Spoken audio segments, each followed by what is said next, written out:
Kwestiyon ng ilan ang umano'y pagbubukas ng mga tauhan ng DSWD sa relief goods sa Cebu City at paglalagay ng tatak ng ahensya sa mga ito. Dumepensa naman ang ahensya.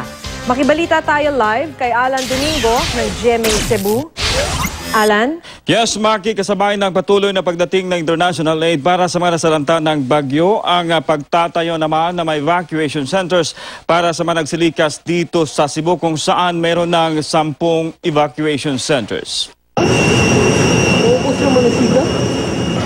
Dumating na sa Cebu ang 65-man team ng Civil Protection Group ng Bansang France.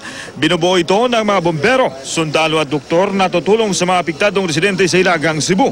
May dala din silang 100 toneladang relief goods. We have medical support to assist population and we have food and so on. Dumating din ang Ambassador of the Kingdom of Thailand to the Philippines. Nangako itong magpapadala ng 2 C-130 at isang Navy ship na may dalang tulong. Ipinag-utos naman ng DSWD Region 7 ang paglilimita sa pagpasok ng media sa mga evacuation center. Kailangan raw ito para makapagpahinga ang mga nasalanta. Allowed totally.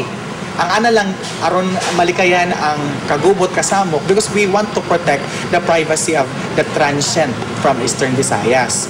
Pinagbabawalan na rin ang mga pribadong grupo na personal na maghatid ng tulong sa mga evacuee. Mupaybaw lang mo sa atong local DSWD dito para atong ma-coordinated ang atong relief efforts.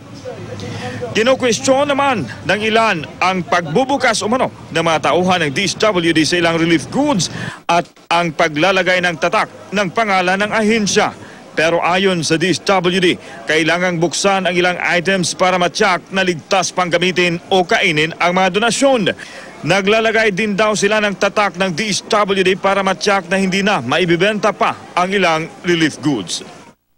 Makibalik na rin ang ilang klase sa Northern Cebu. Samantala, pinangako naman ng Cebu Provincial Government na tutulong sa pagpapatayong muli sa mga nasirang kabahayan ng Bagyong Yolanda. Yan ang latest mula dito sa Cebu City. Alan Domingo, Nagbabalita, Pilipinas.